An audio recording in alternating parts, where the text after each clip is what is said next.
Olá, meu terceiro ano B, tudo bem com vocês? Sejam todos bem-vindos à nossa videoaula semanal de História. Hoje nós já estamos na nossa 14ª semana de aulas do ano letivo, então essa é a nossa 14ª videoaula de História. Então, se você deixou de assistir alguma, vai lá no portal, todas as aulas estão todas bem descritas, todas enumeradas de acordo com a semana. E você, se não assistiu alguma anterior, antes de assistir essa, coloca suas aulas em dias, suas videoaulas em dias, pois ela é um complemento daquilo que nós vimos em sala de aula, para os que estão na modalidade híbrida. E aqueles que estão apenas na modalidade remota, aí é que devem se concentrar e focar mais nessas videoaulas. E hoje nós vamos dar continuidade aos relatos da história do nosso país. Só para contextualizar, nas aulas anteriores nós vimos sobre o Tratado de Tordesilhas, que foi aquele acordo que dividiu o território brasileiro em dois comandos, em território português e território espanhol. Falei para vocês na aula que o Tratado de Tordesilhas é um documento, é um tratado, é um acordo, por isso que tem esse nome, e é chamado de Tratado de Tordesilhas porque ele foi escrito e ele foi assinado pelos dois governos em Tordesilhas, que é uma cidade que é localizada ao norte da Espanha. Nós falamos também sobre o primeiro documento oficial do Brasil, que foi a Carta de Pero Vaz Caminha. Falamos também da chegada dos portugueses ao Brasil em 1500. E o tema da nossa aula de hoje é os portugueses nas terras indígenas. Nós já sabemos a data que os portugueses chegaram no Brasil. Mas o que foi que ocorreu? O que foi que aconteceu depois que eles chegaram? É isso que nós vamos descobrir na aula de hoje. Então, nesse momento, convido para que você, meu aluno, pegue o seu livro didático e faça a leitura da página 355. Porque esse texto que está aqui, na página 355, é o texto que vai nortear o nosso tema, tanto aqui como na sala de aula. Então, ler ele antes da aula, compreender o que tem no texto, é muito importante para que nós já possamos chegar em sala de aula sabendo do que a nossa aula complementar vai tratar.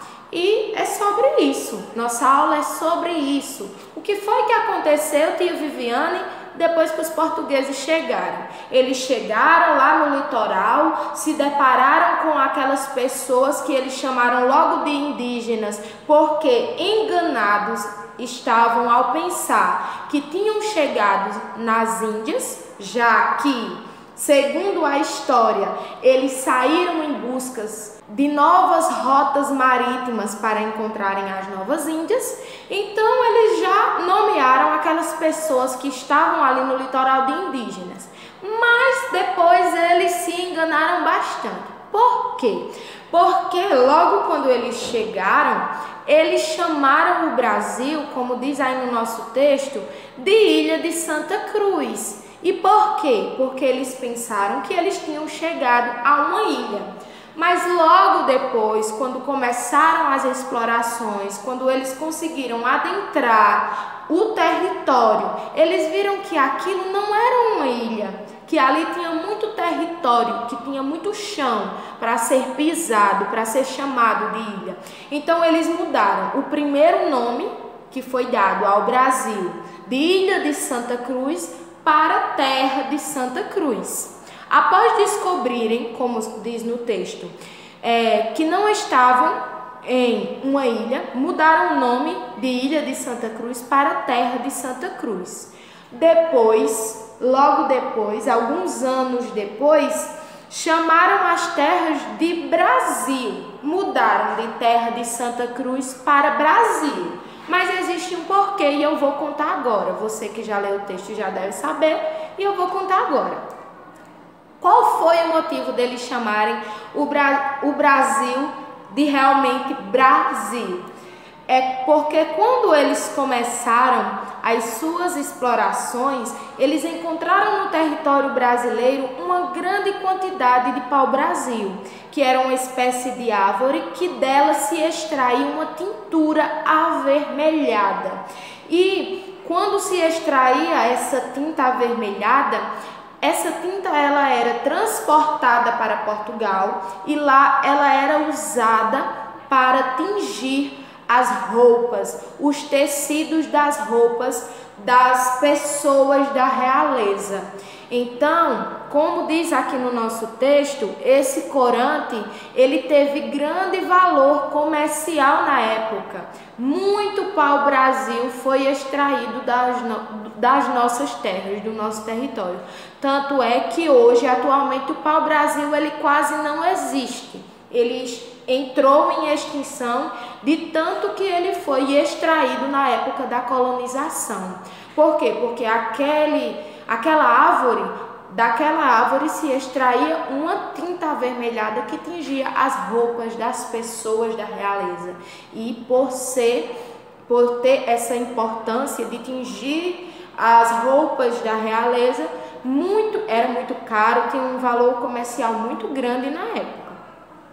Continuando a história, entre 1500 e 1530, os portugueses enviaram para as terras brasileiras expedições com a intenção de fazer o reconhecimento do território e construir feitorias para a exploração do pau-brasil. Vejam como eles foram inteligentes e espertos. Eles disseram, a gente encontrou o Brasil ali, mas a gente não vai para lá agora não. Primeiro, nós vamos mandar lá para o Brasil algumas pessoas para fazer o reconhecimento do território. E se lá nós encontrarmos muitas riquezas para trazer para o nosso país, que no caso era Portugal, a gente vai fazer algumas benfeitorias naquela terra, mas nós não vamos ficar lá. De início não, nós vamos tirar o que é importante para a gente, mas nós não vamos ficar lá não. E foi o que aconteceu. Eles construíram algumas feitorias para explorarem o pau-brasil. E o que eram as feitorias? Feitorias eram algumas casas, algumas construções que ficavam no litoral da colônia. E aquelas casas, aqueles armazéns, eles serviam para guardar os produtos que seriam extraídos do Brasil para Portugal, né? Então, vocês já estão notando que de início Portugal, eles não tinham o intuito de vir colonizar o Brasil. Primeiro, eles queriam tirar daqui, das nossas terras, o que tinha de importante para eles, ou seja, as riquezas. Como diz aí no terceiro e último parágrafo do nosso texto base, as primeiras expedições portuguesas percorriam apenas o litoral. Eles chegavam no litoral, aportavam ali os seus navios, saíam e faziam apenas no litoral uma expedição bem superficial, pegando ali só o que tinha de riqueza, que interessavam a eles, mas eles não entravam mais a fundo, eles não iam tão longe. Então, as primeiras expedições portuguesas ficaram apenas no litoral mesmo, tá certo? Nesse período, os portugueses, na época das expedições, eles vinham, retiravam o que era de importante para eles, pau-brasil, animais, penas bonitas. Eles retiravam tudo que era de rico para eles e levavam de volta para Portugal. Eles não vieram e ficaram inicialmente, tá bom? Eles vinham, tiravam as riquezas e levavam para Portugal para lá comercializar e ficarem com lucro. Então, eu preciso que vocês entendam bem direitinho que o desejo inicial de Portugal, do domínio português, não era fixar aqui, colonizar o nosso território. Eles queriam, de fato, realmente só tirar as riquezas e levar para o país de origem deles. Tá certo, pessoal? E foi assim que Portugal começou suas explorações aqui no nosso território. Eu espero que essa aula tenha ficado bem clara para vocês e vocês tenham compreendido bastante tudo o que aconteceu com os portugueses nas terras indígenas, tá bom, pessoal?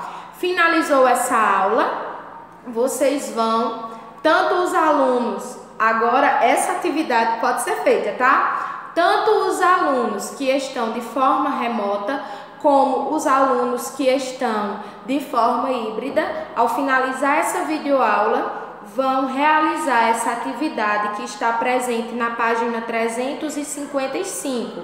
É uma questão apenas, onde vocês vão olhar aí uma representação de um mapa e através dessa representação do mapa, vocês vão observar, estudar o mapa, tá bom? E responder as duas alternativas presentes nesse exercício, a alternativa A e a alternativa B. E os que estão de forma remota vão mandar a foto para a tia Viviane e os que estão na modalidade híbrida vão levar esse exercício para a sala de aula, onde nós faremos a correção oral e vamos ter o nosso vistozinho, que lá no final do bimestre conta e vale nota, tá bom? Então façam essa atividade, já cheguem em sala de aula com essa atividade concluída, tá bom, meus amores? Vocês podem, por exemplo, os alunos que estão assistindo essa aula hoje, no dia 19, faz essa atividade hoje, o grupo 2, para levar para a escola na próxima aula. E os alunos do grupo 1 fazem e na próxima aula nós fazemos a correção. Tá bom? Então, meus amores, espero que tenham gostado da videoaula de história dessa semana. Eu agradeço a todos pela colaboração, pela atenção, de compreenderem que essas aulas são muito importantes no momento que estamos vivendo. E é isso, meus amores. Eu desejo a todos vocês um ótimo dia de estudos, um grande beijo da professora de vocês e até o nosso próximo encontro. Tchau, tchau, pessoal!